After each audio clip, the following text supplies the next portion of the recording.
नमस्कार सबैजनालाई। आशा छ सबैजना आराम हुनुहुन्छ। म पनि धेरै लामो समयपछि फेरि आउँदैछु लामो भिडियो लिएर। एकदमै व्यस्त समयहरू चलिरहेको छ अहिले। त्यो कारणले गर्दा मैले फुलहरूको पनि त्यति धेरै स्याहार गर्न भ्याइरहेको छैन। तर लगभग फुलहरूलाई चाहिँ म स्याहार जसोतसो गरिरहेकै हुन्छु। तर भिडियोहरू बनाएर अपलोड गर्नलाई चाहिँ भ्याएको थिएन। मैले आज एउटा बहिनीले, हाम्रो छिमेकी बहिनीले फुलहरू लिएर आएको देखेँ। हाम्रो गाउँमा मैले त्यति धेरै फुलहरू लगाएको चाहिँ देख्दिनँ। धेरै जसो खेतीपातीमै व्यस्त हुनुहुन्छ अनि फुलहरूको त्यति धेरै वास्ता चाहिँ कसैले पनि गर्नुहुन्न।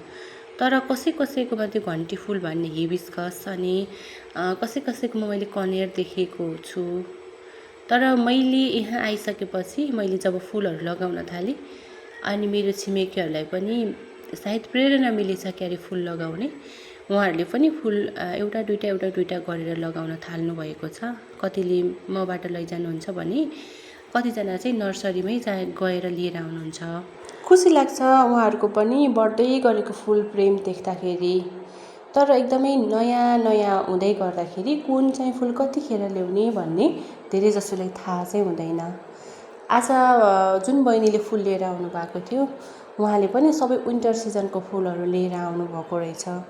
एकदमै राम्रो देख्नु भएछ। अनि अब केही समयपछि यसको सिजन जाँदैछ भन्ने त उहाँलाई के थाहा। त्यो भएको कारणले गर्दा उहाँले सबै विन्टर सिजनको फुलहरू लिएर आउनु भएछ। पर्मानेन्ट कुनै पनि फुल होइन र समर सिजनको फुल पनि होइन, सबै विन्टरको फुलहरू उठाएर लिएर आउनु भएछ। अनि बहिनी किन ल्याउनु भयो, यो त अब केही समयपछि यसको सिजन जान्छ भनेर भन्दा उहाँले के भन्नुभयो भने कस्तो राम्रो देखेँ दिदी, त्यही भएर लिएर आएको भनेर भन्दै हुनुहुन्थ्यो कि। अनि कति महँगो हालेको दिदी, केही समयपछि समय जान्छ अरे यसको, के भन्नुहुन्छ भनेर भन्दै हुनुहुन्थ्यो।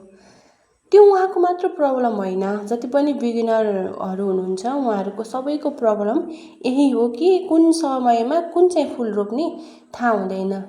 अनि पहाडबाट तराई झर्नु भएकोहरूलाई पनि थाहा हुँदैन कि कुन सिजनमा कुन फुल यो तराईमा हुन्छ अथवा तराईबाट पहाडमा गएकोहरूलाई पनि थाहा हुँदैन।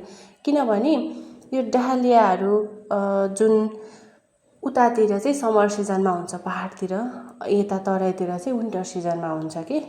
अनि त्यो मौसमको कारणले पनि कति धेरैलाई थाहा हुँदैन।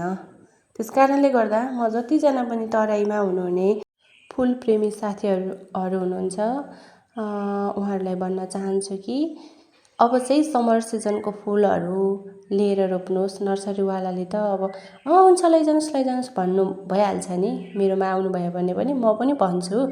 तर विन्टर सिजनको फुलहरू होइन, समर सिजनको फुलहरू लिनुहोस्। समर सिजनको केही फुलको बारेमा मैले अलरेडी भिडियो बनाइसकेको छु, त्यो भिडियो पनि हेर्न सक्नुहुन्छ। हवस् त, धन्यवाद, नमस्कार।